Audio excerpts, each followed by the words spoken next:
തിരുവനന്തപുരം സെക്രട്ടേറിയറ്റിന് മുന്നിൽ ഭാരതാംബയുടെ ചിത്രത്തിൽ BJP നേതാക്കൾ പുഷ്പാർച്ചന നടത്തി ആദരിക്കുകയാണ്. തത്സമയ ദൃശ്യങ്ങളിലേക്ക്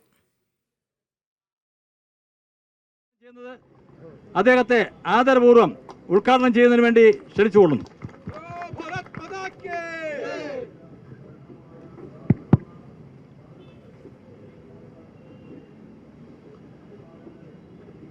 ഭാരതീയ ജനതാ പാർട്ടിയുടെ തിരുവനന്തപുരം ജില്ലാ കമ്മിറ്റി സംഘടിപ്പിച്ചിട്ടുള്ള ഈ പരിപാടിക്ക് നേതൃത്വം നൽകുന്ന പാർട്ടിയുടെ ജില്ലാ അധ്യക്ഷൻ ശ്രീ കരമന ജയൻ, ഈ പരിപാടിക്ക് നേതൃത്വം നൽകുന്ന BJPയുടെ മറ്റ് നേതാക്കളായിട്ടുള്ള പാർട്ടിയുടെ സംസ്ഥാന ഉപാധ്യക്ഷന്മാരായിട്ടുള്ള ഉപാധ്യക്ഷ ശ്രീമതി VT രമ, ശ്രീ C ശിവൻകുട്ടി, പാർട്ടിയുടെ സംസ്ഥാന നേതാക്കളായിട്ടുള്ള ശ്രീ JR പത്മകുമാർ, ശ്രീ S സുരേഷ്, ന്യൂനപക്ഷ മോർച്ചയുടെ അഖിലേന്ത്യാ ഉപാധ്യക്ഷൻ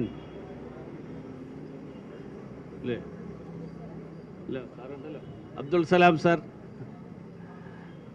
മറ്റ് പാർട്ടിയുടെ മുതിർന്ന നേതാക്കളെ, സുഹൃത്തുക്കളെ, മാധ്യമ പ്രവർത്തകരെ, എല്ലാവർക്കും നമസ്കാരം. കേരളത്തിലെ മന്ത്രിമാരുടെ ഭാഗത്തു നിന്ന് ഈ നാടിൻ്റെ പാരമ്പര്യത്തിനും അഖണ്ഡതയ്ക്കും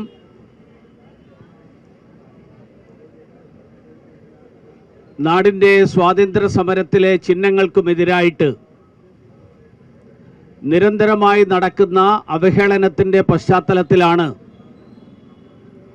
നാടിനോടുള്ള കൂറ് പ്രഖ്യാപിക്കാനായി ഭാരതീയ ജനതാ പാർട്ടിയുടെ നേതൃത്വത്തിൽ ഇന്നിവിടെ ഈ പുഷ്പാർച്ചന പരിപാടി സംഘടിപ്പിച്ചിട്ടുള്ളത്.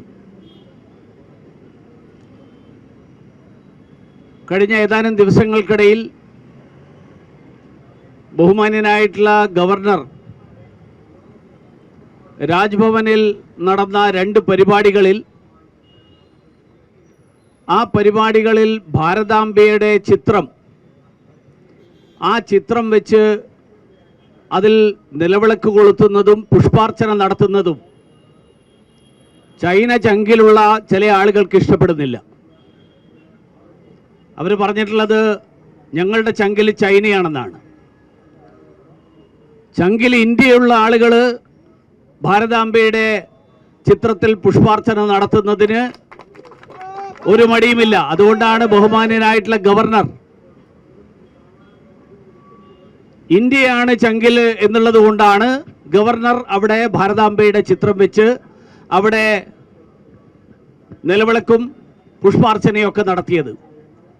ചൈനയാണ് ചങ്കിൽ എന്ന് പറയുന്ന ആളുകൾക്ക് അത് ചെയ്യാനുള്ള ബുദ്ധിമുട്ട് നമുക്കറിയാം. അതാദ്യമായിട്ടല്ല. ഇവരുടെ വലിയ താത്വികാചാര്യൻ 1962 പറഞ്ഞിരുന്നത് ചൈന ഇന്ത്യയെ ആക്രമിച്ച സമയത്ത് ആ താത്വികാചാര്യൻ്റെ സംശയം ചൈന ചൈനയുടേതെന്നും ഇന്ത്യ ഇന്ത്യയുടേതെന്നും അവകാശപ്പെടുന്ന ഒരു ഭൂമിയെക്കുറിച്ചാണ് തർക്കമെന്നാണ്. ഇത് 62 മാത്രമല്ല, 1947 ഇന്ത്യക്ക് സ്വാതന്ത്ര്യം കിട്ടിയപ്പോൾ ഇന്ത്യക്ക് കിട്ടിയ സ്വാതന്ത്ര്യം യഥാർത്ഥ സ്വാതന്ത്ര്യമല്ല എന്ന് പറഞ്ഞ്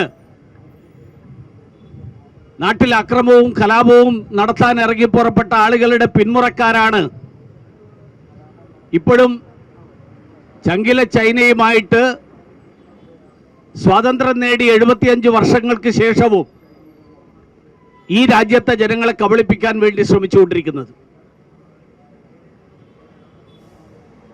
കേരളത്തിലെ 2 മന്ത്രിമാർ കഴിഞ്ഞ ദിവസങ്ങളിൽ രാജ്ഭവനിൽ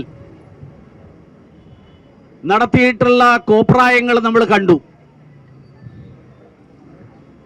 അവരുടെ ഈ പ്രകടനത്തിൻ്റെ അടിസ്ഥാനം എന്താണ് എന്നുള്ളത് ഇപ്പോഴും കേരളത്തിലെ ജനങ്ങൾക്ക് മനസ്സിലായിട്ടില്ല.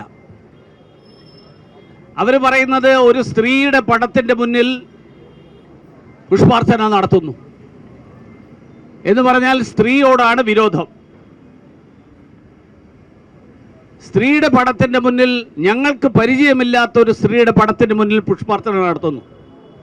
ചരിത്രം അറിയാത്തതിന്, സ്കൂളിൽ പോകാത്തതിന് ബാക്കിയുള്ളവരെ കുറ്റപ്പെടുത്തിയിട്ട് കാര്യമില്ല. കേരളത്തിൻ്റെ വിദ്യാഭ്യാസ മന്ത്രി സ്കൂളിൽ പോയിട്ടുണ്ട്, എനിക്കറിയില്ല അദ്ദേഹം ഏതെങ്കിലും സ്കൂളിൽ SFIയുടെ നേതാവായിരുന്നു. പക്ഷെ സ്കൂളിൽ ഏത് സ്കൂളിലാണ് പഠിച്ചത്? അദ്ദേഹം വാസ്തവത്തിൽ പഠിച്ചിട്ടുണ്ടോ, പാസ്സായിട്ടുണ്ടോ? സ്കൂളിൽ അഡ്മിഷൻ കിട്ടിയിട്ടുണ്ടാവും, എടുത്തിട്ടുണ്ടാവും. പിന്നെ കേരളത്തിൽ നമ്മുടെ യൂണിവേഴ്സിറ്റി കോളേജിലൊക്കെയുള്ള SFI നേതാക്കന്മാർ പരീക്ഷ പാസ്സാവുന്നത് എങ്ങനെയാണെന്ന് ഈ മുന്നിലിരിക്കുന്ന മാധ്യമ പ്രവർത്തകർക്ക് അടക്കം അറിയായിരിക്കും. നിങ്ങളുടെ കൂട്ടത്തിലും കുറേ ആളുകൾ അങ്ങനെ ഉണ്ടാവും, അല്ല പരിചയമുള്ള ആൾക്കാരുണ്ടാവും. അപ്പോൾ പരീക്ഷ പാസ്സായിട്ടുള്ളതാണോ എന്നുള്ളതാണ് എൻ്റെ സംശയം. കാരണം ഈ പറയുന്ന സ്ത്രീയെ ആദ്യമായിട്ട് വരയ്ക്കുന്നത് അബനീന്ദ്രനാഥ ടാഗോർ എന്ന് പറയുന്ന മഹാനായിട്ടുള്ള ചിത്രകാരനാണ്. അബനീന്ദ്രനാഥ ടാഗോർ വരച്ച ചിത്രത്തിന്റെ അടിസ്ഥാനം അത് ബങ്കിം ചന്ദ്ര ചാറ്റർജി എഴുതിയ വന്ദേ മാതരം എന്നുള്ള സ്വാതന്ത്ര്യ സമര കാലത്ത് ഇന്ത്യയുടെ സ്വാതന്ത്ര്യ സമരത്തിന് ആവേശം പകർന്ന ഗാനമാണ്. അതിൽ പറഞ്ഞിരിക്കുന്നത് ഭാരതാംബ 4 കൈകളോടുകൂടി സശസ്ത്രയായിട്ടുള്ള ഭാരതാംബ, ആയുധങ്ങളേന്തിയ ഭാരതാംബ, 4 കൈകളിലും ആയുധങ്ങളുമായിട്ട് നിൽക്കുന്ന ഭാരതാംബ, ദുർഗാ ദശപ്രഹരണ ധാരിണി, 10 കൈകളോടുകൂടിയിട്ടുള്ള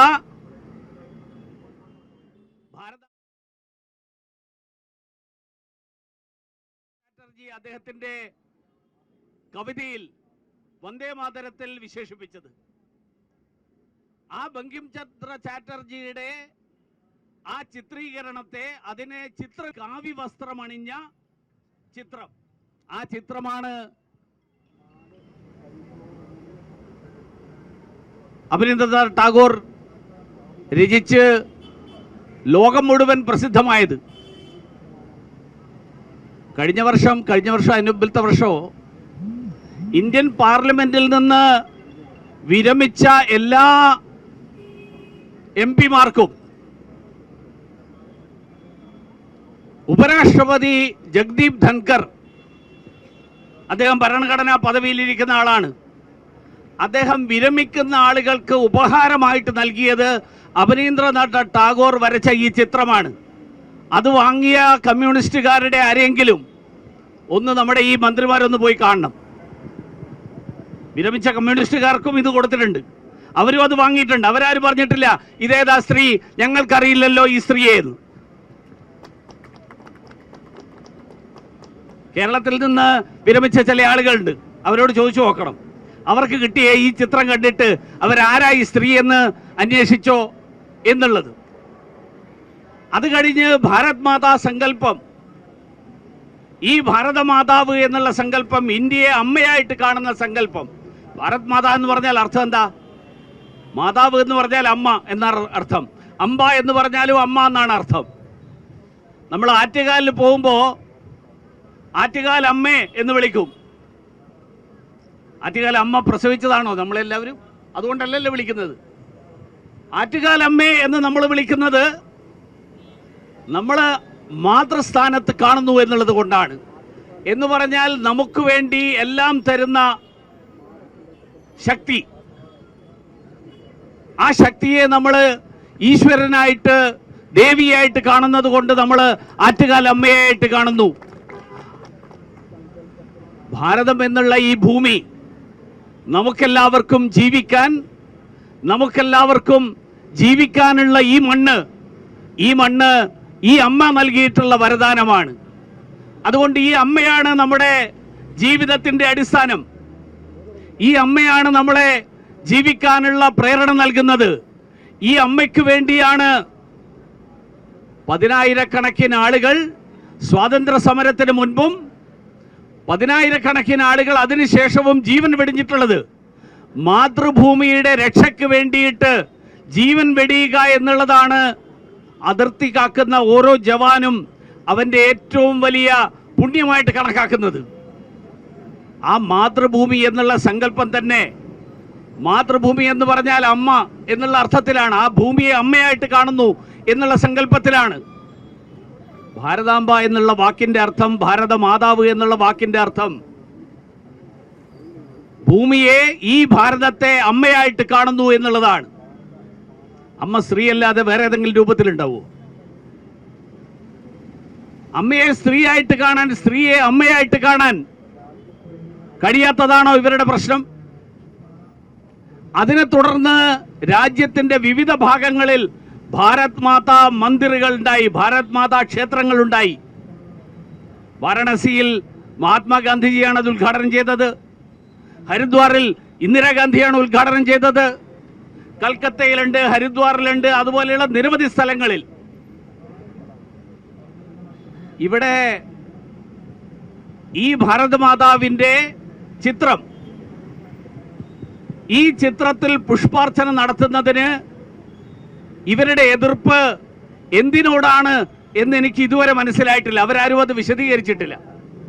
ഭരണഘടനയിൽ ഇല്ലാത്തത് കൊണ്ട് ഞങ്ങള് ഒന്നും ചെയ്യില്ല എന്നാണ്. ഭരണഘടനയിൽ എന്തൊക്കെയുണ്ടെന്ന് നിങ്ങളൊന്ന് വായിച്ചു നോക്കണം. ഭരണഘടന 1949 നവംബർ 26 അംഗീകരിച്ച് 1950 ജനുവരി 26 ഇന്ത്യ റിപ്പബ്ലിക് ആയപ്പോ പുറത്തിറക്കപ്പെട്ട ഭരണഘടന. ആ ഭരണഘടനയിലുള്ളതെല്ലാം ആദരിക്കാൻ തയ്യാറാണ് എന്ന് പറയുകയാണെങ്കിൽ നമുക്ക് അതിനെക്കുറിച്ച് ചർച്ചയാവാം. ഭരണഘടനയിൽ ഇല്ലാത്തത് കൊണ്ട് അംഗീകരിക്കില്ല. ഭാരതാംബ ഭരണഘടനയിൽ ഇല്ല. ഈ രാജ്യത്തിന്റെ സ്വാതന്ത്ര്യ സമരത്തിന്റെ ഭാഗമായി, ഈ നാടിന്റെ ചരിത്രത്തിന്റെ ഭാഗമായി, ഈ നാടിന്റെ പാരമ്പര്യത്തിന്റെ ഭാഗമായി, ഈ നാട്ടിലെ കോടാനുകോടി ആളുകൾ സ്വന്തം അമ്മയായിട്ട് കണക്കാക്കുന്ന ഈ നാട്, ഈ നാടിനോട് എനിക്ക് കൂറില്ല എന്ന് പറയണമെങ്കിൽ ഇപ്പോഴും ചങ്കിൽ ചൈനയായതുകൊണ്ടായിരിക്കണം അത് പറയുന്നത്. അതല്ലാതെ മറ്റൊരു കാരണവും അതിന് കണ്ടെത്താൻ കഴിയില്ല. പിന്നെ ഈ ഭരണഘടന ഉയർത്തിപ്പിടിക്കാൻ വേണ്ടിയിട്ട് വലിയ പ്രതിബദ്ധതയൊക്കെ കാണിക്കുന്ന ആളുകളുണ്ട്. അവരുടെ ഭരണഘടനയോടുള്ള പ്രതിബദ്ധതയെക്കുറിച്ച് ഈ നാട്ടിൽ എല്ലാവർക്കും അറിയാം. നിയമസഭ ഭരണഘടനയുടെ ഭാഗമല്ലേ? ആ നിയമസഭയിൽ എന്തു തരത്തിലുള്ള പെരുമാറ്റമാണ് ഈ വിദ്യാഭ്യാസ മന്ത്രി കാണിച്ചത് എന്നുള്ളത് ഈ നാട്ടിൽ എല്ലാവർക്കും അറിയാം. രാജ്ഭവൻ ഭരണഘടനയുടെ ഭാഗമല്ലേ? രാജ്ഭവനിൽ ഒരു ചടങ്ങ് നടക്കുമ്പോൾ ആ ചടങ്ങിന് മുൻപ് എല്ലാവരും എത്തിയിരിക്കണം എന്നുള്ളത് നിർബന്ധമാണ്. അത് പ്രോട്ടോകോളിന്റെ ഭാഗമാണ്. 20 മിനിറ്റ് വൈകി വരിക, ദേശീയ ഗാനത്തിന് മുൻപ് ഇറങ്ങിപ്പോവുക, അവഹേളിക്കുന്നത് ഭരണഘടനാ സ്ഥാപനങ്ങളെ, അവഹേളിച്ചത് ദേശീയ ഗാനത്തെ. ദേശീയ ഗാനത്തെ അവഹേളിച്ചുകൊണ്ട് ഭാരതാംബയോട് വിയോജിപ്പ് പ്രകടിപ്പിക്കണമെങ്കിൽ അതാ പ്രസംഗത്ത് പറഞ്ഞല്ലോ. ദേശീയ ഗാനത്തോട് എന്താ വിരോധം? ദേശീയ ഗാനത്തിന് മുമ്പ് എന്താ ഇറങ്ങിപ്പോക്കിന്റെ കാരണം? ഒരൊറ്റ കാരണമേ ഉള്ളൂ. ഇതിന്റെയൊക്കെ പിന്നിൽ ഒരൊറ്റ കാരണമേ ഉള്ളൂ. ഈ നടന്ന മുഴുവൻ നാടകങ്ങളും നിലമ്പൂർ തെരഞ്ഞെടുപ്പ് ഉണ്ടായിരുന്നില്ലെങ്കിൽ ഇതൊന്നും ഉണ്ടാവില്ലായിരുന്നു. നിലമ്പൂരിൽ തെരഞ്ഞെടുപ്പ് നടക്കുന്നു. നിലമ്പൂരിൽ തെരഞ്ഞെടുപ്പ് നടക്കുമ്പോൾ കുറെ ആളുകൾ ജമാഅത്തെ ഇസ്ലാമിയെ കൂട്ടുപിടിച്ചു. ആ ജമാഅത്തെ ഇസ്ലാമിയുടെ പേരിൽ നേരത്തെ ഇത്രയും കാലം ജമാഅത്തെ ഇസ്ലാമി ഇടതുപക്ഷക്കാരുടെ കൂടെയായിരുന്നു. ആ ജമാഅത്തെ ഇസ്ലാമിയെ കൂട്ടുപിടിച്ചപ്പോ അങ്ങോട്ട് പോയ ആൾ തിരിച്ചു കൊണ്ടുവരണമെങ്കിൽ എന്തു വേണം എന്നുള്ളതിനെ കുറിച്ച് ആലോചിച്ച് എടുത്തിട്ടുള്ള നടപടിയാണ് ആദ്യത്തെ പ്രതിഷേധം. എന്തായിരുന്നു കൃഷി വകുപ്പിന്റെ പരിപാടി? മരം നടൽ പരിസ്ഥിതി ദിനം. പരിസ്ഥിതി ദിനത്തിലെ പ്രതിഷേധം നിലമ്പൂർ തെരഞ്ഞെടുപ്പിന്റെ പശ്ചാത്തലത്തിൽ, അത് കഴിഞ്ഞിട്ട് സ്കൗട്ട് ആൻഡ് ഗൈഡിന്റെ രാജ്യ പുരസ്കാര ചടങ്ങിലെ പ്രതിഷേധം നിലമ്പൂർ തെരഞ്ഞെടുപ്പ് നടക്കുന്ന ദിവസം. ജമാഅത്തെ ഇസ്ലാമിയുടെ വോട്ടിന് വേണ്ടി ഇത്രയും വലിയ അഭ്യാസങ്ങൾ, ഇത്രയും വലിയ നാടകങ്ങൾ ഈ നാട്ടിലെ ഭൂരിപക്ഷ സമുദായത്തിന്റെ, ഈ നാട്ടിലെ പാരമ്പര്യത്തിന്റെ, സംസ്കാരത്തിന്റെ ഭാഗമായിട്ടുള്ള പ്രതീകങ്ങളെപ്പോലും ചവിട്ടിമെതിച്ചുകൊണ്ട്, ഭൂരിപക്ഷ സമുദായത്തെ അവഹേളിച്ചുകൊണ്ട്, ഈ നാട്ടിലെ ബഹുഭൂരിപക്ഷം വരുന്ന ജനങ്ങളെ അവഹേളിച്ചുകൊണ്ട് ഒരു കൂട്ടം ഭീകരവാദികളുടെ വോട്ടിന് വേണ്ടി, ഭീകരവാദത്തെ പിന്തുണയ്ക്കുന്നവരുടെ വോട്ടിന് വേണ്ടി, മതരാഷ്ട്രവാദത്തെ അംഗീകരിക്കുന്നവരുടെ വോട്ടിന് വേണ്ടി, ആ വോട്ടിന് വേണ്ടി നടത്തുന്ന ഈ നാടകങ്ങൾ, ആ വോട്ടിന് വേണ്ടി നടത്തുന്ന ഈ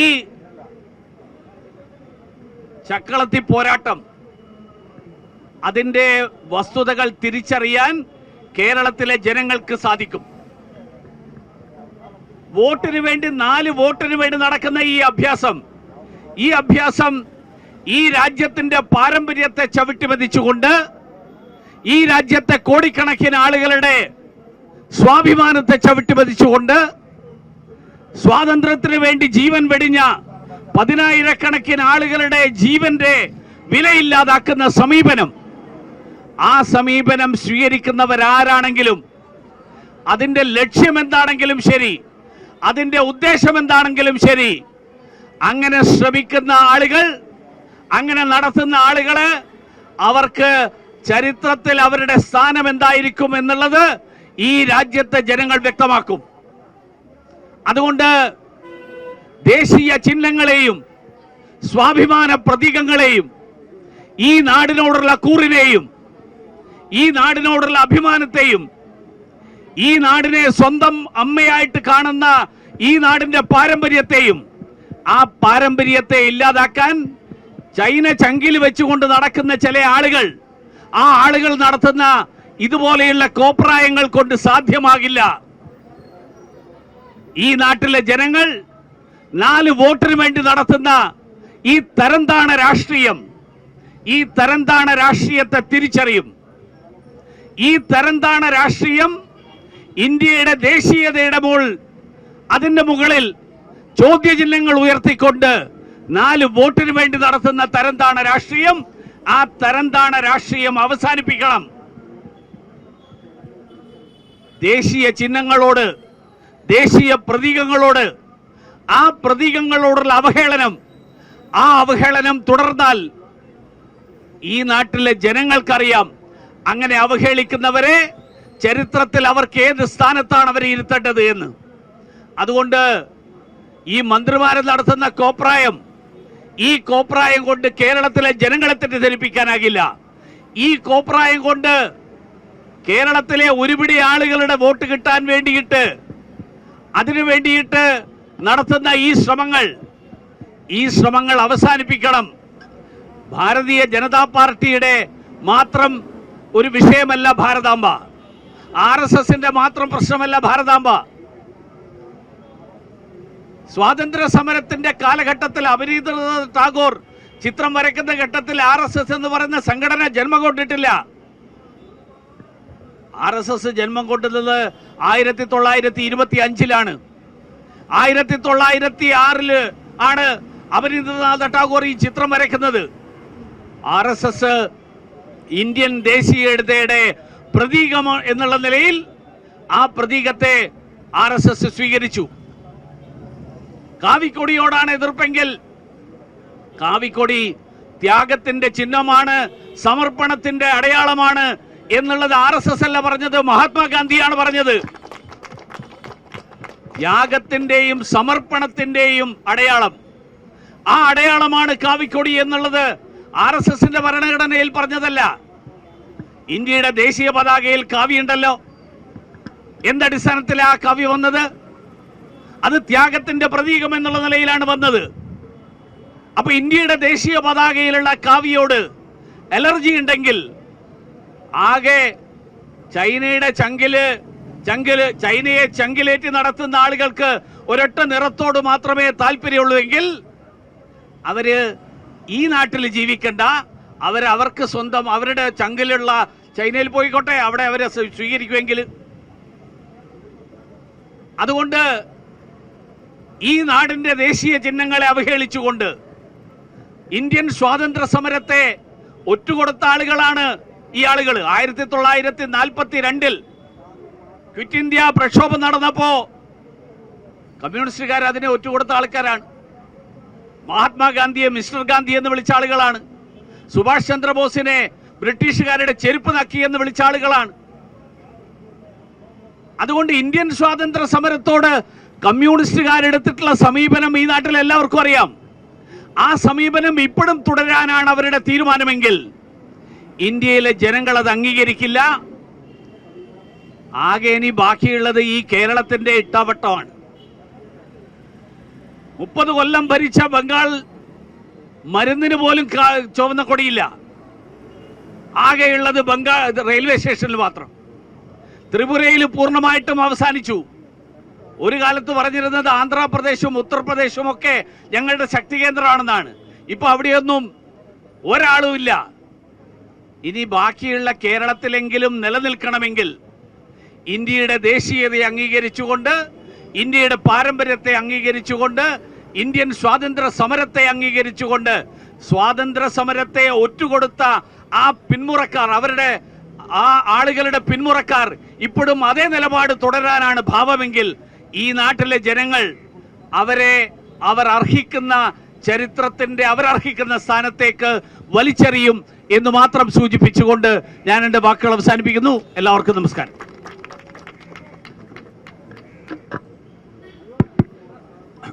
നന്ദി പ്രകാശിപ്പിച്ചതിന് ശേഷം ദേശീയ ഗാനം ആലപിച്ചുകൊണ്ടാണ് പരിപാടി അവസാനിപ്പിക്കുന്നത്. നന്ദി പ്രകാശിപ്പിക്കുവാൻ പാർട്ടിയുടെ ജില്ലാ വൈസ് പ്രസിഡന്റ് ശ്രീ കഴക്കൂട്ടം അനിലിനെ ക്ഷണിച്ചോളൂ.